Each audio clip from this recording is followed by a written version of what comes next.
Saving money on property taxes. New this year, some Oklahomans now have opportunities to save some money on their property taxes. And here to explain, we have Oklahoma County Assessor Larry Stein. I was just telling you, I may own a home, but property taxes, it can kind of go over my head sometimes. Well, a lot of people pay them through their mortgage, and Right. when that happens, they don't think about it. They may get a bill, but if they don't understand the significance of what can happen on how to save money. And one of those is the homestead exemption. The homestead exemption for property is designed to protect your property for you in case you're sued, but it also saves money every year.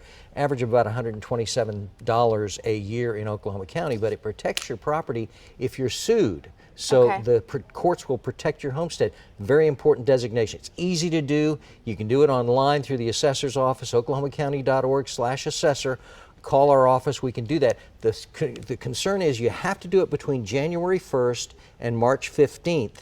If you haven't filed already. You can't file it any other time during the year. So if you don't have a homestead, you can check on our website and see if you've got a homestead. When you buy a home, oftentimes the realtor will provide the form for you. They'll file it for you, so it's on there so you can check. Just check on our webpage. Like 25 million other people visit our webpage every year, so you can look on there and see if you have an exemption listed. And if you don't, call our office. We've got real Okay. people that answer real phone calls, 405-713-1201, and they'll be happy to look it up for you. And that's something anyone can apply for? Everyone who owns a home, you have to own the home on January 1st to be able to apply. Once you apply, you don't have to reapply as long as you own your property. The other thing we've got is the new year brings a brand new opportunity to save for seniors. If you're a senior, 65 years of age and older, and earn less than $99,000 a year, you can apply for a senior assessment freeze. And that's an assessment freeze on the value, but it doesn't impact your property taxes. It can't freeze your property taxes. Okay. Because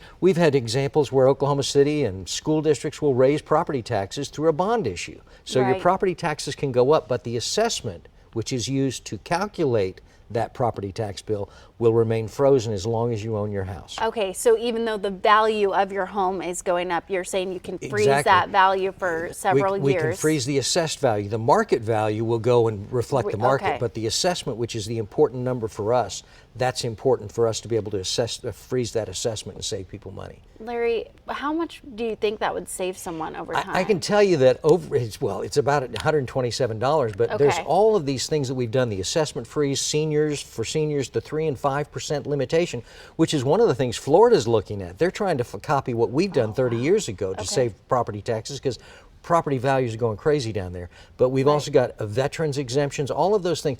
All of those exemptions in Oklahoma County, just Oklahoma County this year, will cut property taxes $400 million. Statewide, it's about $1.7 billion in savings of property taxes. So we've done so much over the last 25 years on saving people property taxes on their property.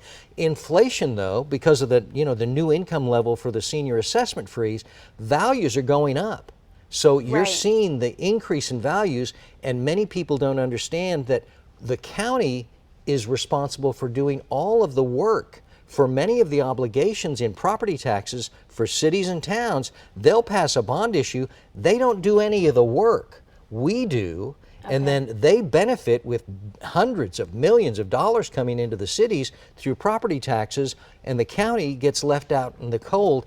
And then they say, well, why can't you build a jail? Well, because we don't have the money. The money's being collected through the property tax, but it's going to the municipalities. In fact, we've had a huge amount of dollars that we've lost over the last 25 years. More than $1 million, $10 million, $20 million, $27 million just this last year in money that is diverted away from the county by cities and municipalities taking the property tax dollars for projects that they want to do, and the voters approve them usually. So as we wrap up here, we have about maybe 30 seconds left. What's your message to Oklahomans? The message is you're benefiting from one of the lowest property tax states in the country. We've done a lot to be able to reduce property taxes, and when you're looking at what we need to do further, there's a lot of ideas the assessors have had on expanding some of those property tax options to reduce property taxes even further. But we've got to have legislative help and the governor's help and everybody else, because every time you cut a dollar in property taxes, it hurts education. And that's what everybody focuses on. We've got to do a better job. All right, Larry, thank you so much for your Jordan, thanks time. for having me. For you guys interested in some of those benefits, we'll make sure that's listed on the KOCO website.